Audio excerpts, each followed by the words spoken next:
Moments after Donald Trump, the 47th President of the United States, officially returned to power, he began making changes in the world's most powerful country. Among other things, gender ideology, the Green Deal, and favoring illegal immigrants are going into the trash in America. The question is how the changes introduced by President Trump's administration will affect the situation in Poland.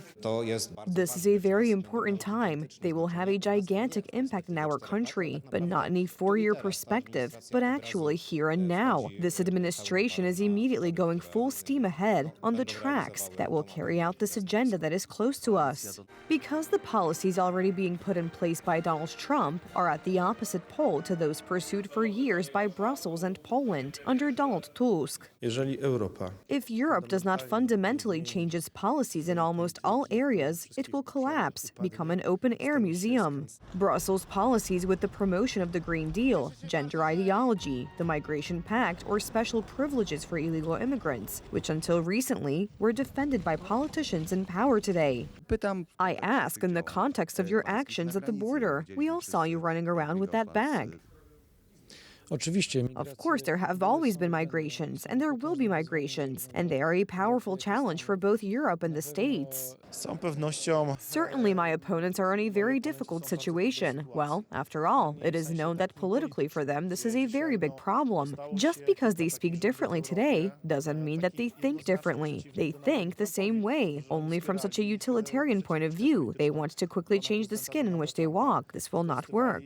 Because many politicians of the ruling coalition have, to their credit, to put it mildly, unfortunate opinions about the President of the United States, and they are led by Donald Tusk. Trump and his dependence on Russian services today is no longer debatable. This is not my assumption. This is the result of an investigation by the U.S. services. The U.S. services do not rule out that Trump was even recruited by the Russian services 30 years ago. They are in a quandary now because they have insulted Donald Trump repeatedly, called him names, said he is a Russian agent, and now they have to pretend, at least for a few months until the election, they will want to do so, to say that they have great relations with the Republicans as well. This is obviously untrue.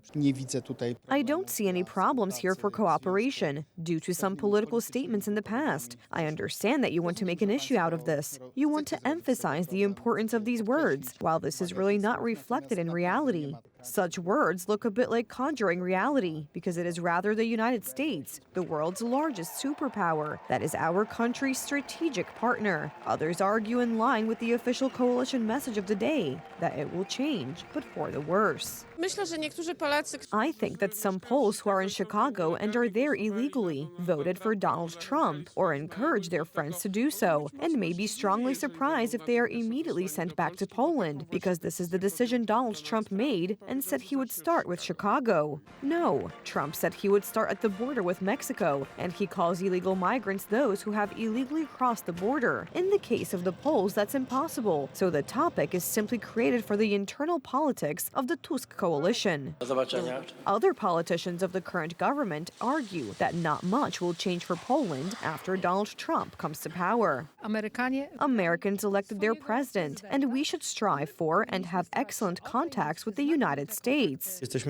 We are in a situation where we can say to Rafał Trzaskowski, Donald Tusk, Radosław Sikorski, gentlemen, you are in a black hole. One of Donald Trump's traits is absolute vindictiveness. Donald Tusk has made Trump and America his personal enemy. Whatever he says today, he can't undo it, especially since he is not the decision maker. Those decisions are made elsewhere. He won't be allowed to make a change, because he will cease to be prime minister overnight. The impact of the change of power in the United States on our country can already be seen in the changing political landscape in Poland.